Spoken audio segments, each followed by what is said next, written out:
Hey everybody, welcome back to the channel. At the end of the last video, I had said that the next one would likely be on the Gladiator, installing the air compressor system. Well, Mother Nature had a different idea, and we got a lot more snow than I expected last night, so the truck is currently covered in snow, and I don't feel like cleaning it off and dealing with a sloppy, wet truck trying to install that compressor system. So that's put on hold a little bit. So here we are back on the Cobra. So what my plan is next is to figure out what's going on with the bright lights. Like I said at the end of the video, I tested the switch, and when I moved the low beam trigger wire from the low beam to the high beam on that switch, they worked on the high beam settings. So I'm guessing it's something in either the trigger wire to relay 2, the wiring from relay 2 to the wiring from relay 2 to the headlights. So or the relay itself. Those are probably the three things, because I know the power feed going through the relay is working because that's the low beams take that path on the 87A outlet. So looks like the issue is either the relay or the trigger or the wiring from the relay to the headlights. So I'm going to start digging in and testing a few things here and see if I can get this high beam issue figured out. All right, so I unscrewed the 2 relays from the firewall, and I swapped out relay 2 with another one that I had laying around, and same result. So appears the issue is not the relay, it must be something in the wiring. So now I'm going to start doing the testing of continuity between the trigger wire and the relay harness, things like that, see if that's where the issue lies. It could just be that the piece of wire that I use to splice in and lengthen the relay wire, maybe it's got a break in it, something along those lines. So that is the next step in the testing process. And update on the testing. So I said that I swapped the relays and that didn't change the problem. So I pulled the relay off and I tested the continuity. The trigger wire is going to relay 2 like it's supposed to. I jumped the hot wire coming from relay 1, the blue wire on relay 2, to 87A without the relay, worked fine. Jumped it to 87 and the high beams came on. So there is something with the wiring and the way it's trying to trigger. So I am wondering if it is something with the high-low switch wiring. So I'm going to start messing with that because that's really the only thing that I can think of that would be the issue. So more to come. Hopefully that solves the problem, maybe just switching around some wires or whatnot. Well, took a little messing around with some wiring and I figured out the issue. It was the way that I had the high-low switch wired. I just had to sit there and mess around with pulling wires on and off and finding the right spots. But right now we have a winner. What the issue was is the way I had it wired before. When I would go from low to high, it would cut the power to the low relay, or the number 1 relay, so then there would be nothing to power the number 2 relay. So I just had to find, like I said, the right combination of wiring. So here's the high-low switch. You're looking at it kind of upside down here. So right now it's in the down position. This would be the down position of the switch. So right here is the feed coming from the headlight switch. The blue wire directly above that, this is what would be the trigger to relay number 1 to put on the low beams. And then this green and yellow wire over here next to it, which is on the other side of the blue. This is the one that triggers relay number 2, which will turn on the high beams. So just as an example, we're gonna take a look here and looking ahead, flipping on there's the driving lights. Here's the headlights on low beam, and flip the switch and there go the high beams. Back to low beam. So we've got a winner here. I also did look and see, and you can see right here when the high beams are on, the blue light is on as well. So that's working. Everything is wired up properly as far as the switches go. So now it is just a matter of cleaning some stuff up here behind the dashboard and getting it all buttoned up, because there's really nothing else left to do as far as the switch gear goes. So I'm going to try and bundle some stuff up, make it look a little nicer. I do also have some adhesive backed wire clips that I'd ordered that I want to try and put on the back of the dashboard in some spots, just to kind of be able to tuck some of this wiring up once the dashboard's in place. I'm sure there's stuff that's going to want to dangle down. So more to come on that. I'm just waiting on those things to come in the mail.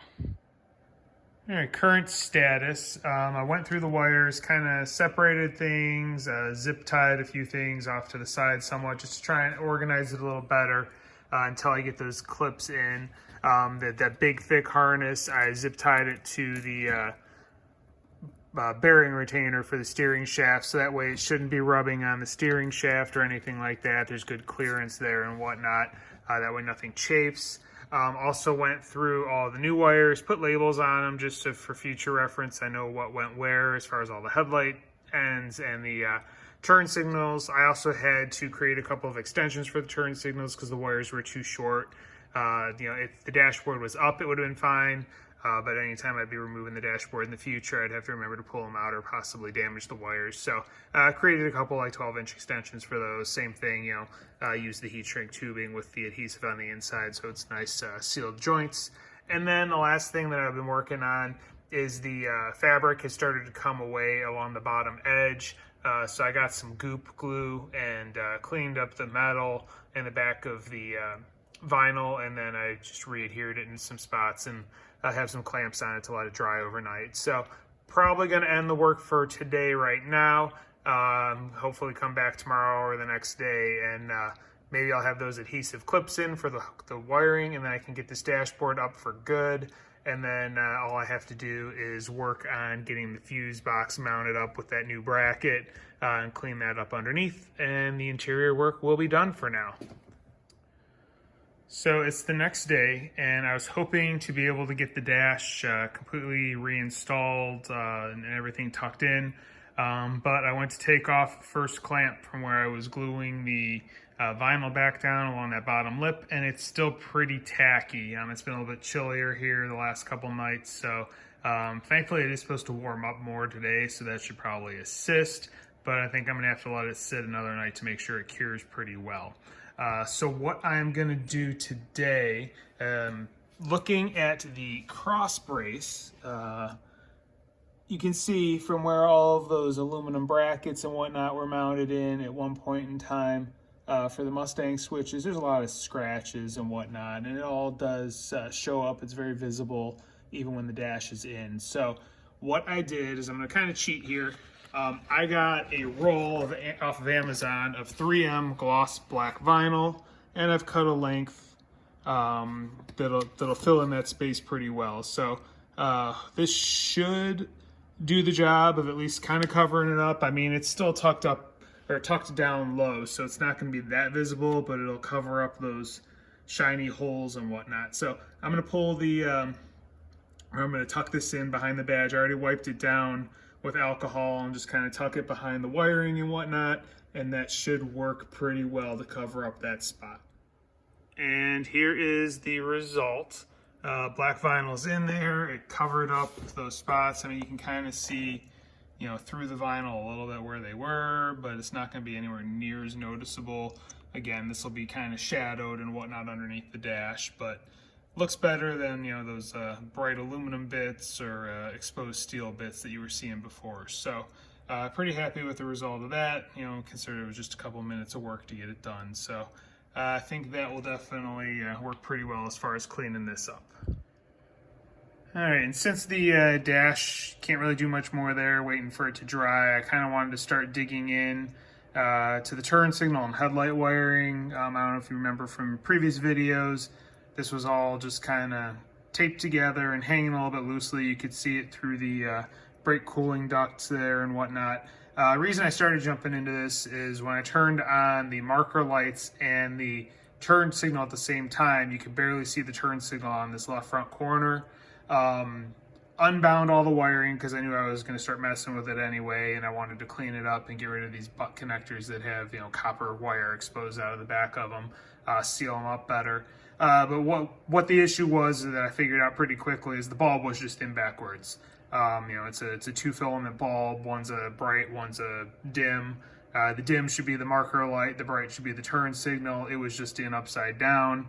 So it was the turn signal, you could faintly see it because it was the dim, whereas the marker light was on bright. So went ahead, flopped that around. Now everything's working right as far as the light goes. But on the to-do list and on both this side and the other side, which it's all dangling loosely, I'm going to be cleaning up this wiring, shorten it up, and probably get some cable brackets screwed into the 1-inch square just to kind of hold everything tight and out of the way.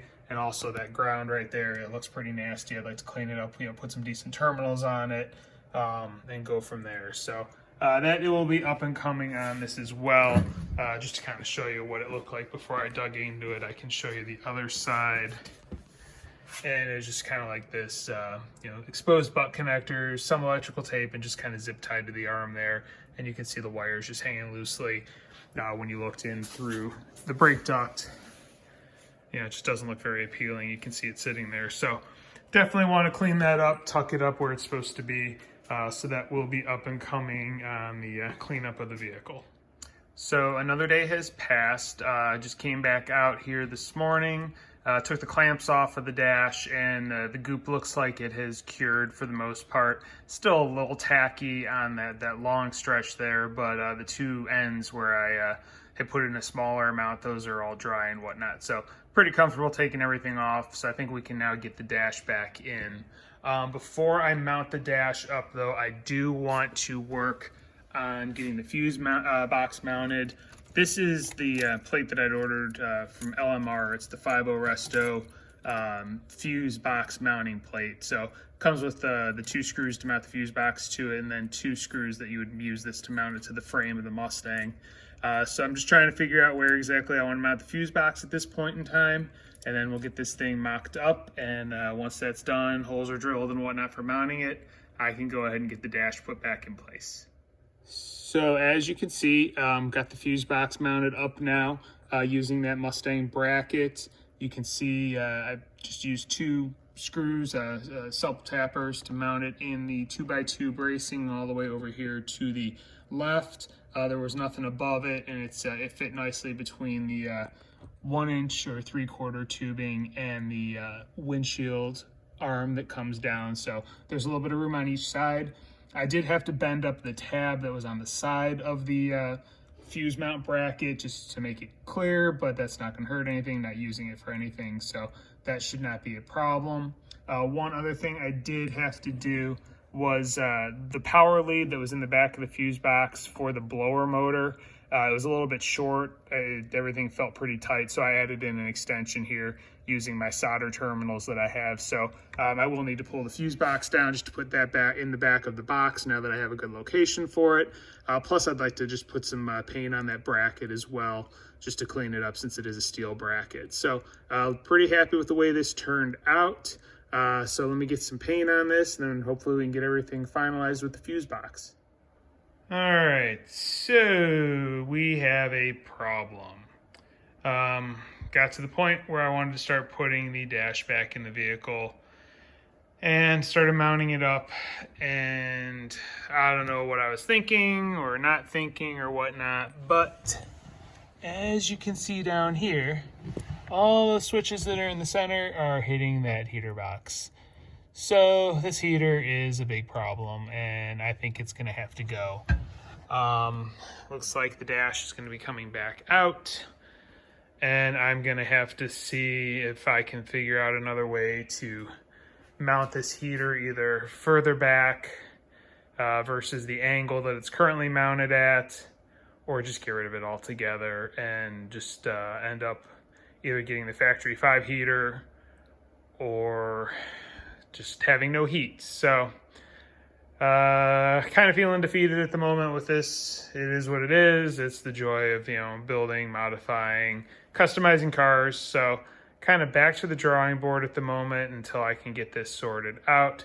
So I think with this, I'm going to end this video, give myself some time to think about how I want to proceed with this problem, and then we will go from there. So thanks for watching. Hope you enjoy the content. If you do, please like and subscribe, because there will definitely be more coming up on this car. I know I said it in my last video, but I truly do believe my next one will be about the Gladiator.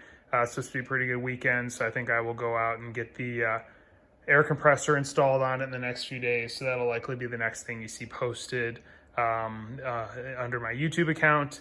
But yeah, in the meantime, I will be thinking about how I want to proceed with this car, and it will be back soon. Thanks for watching. Have a great day.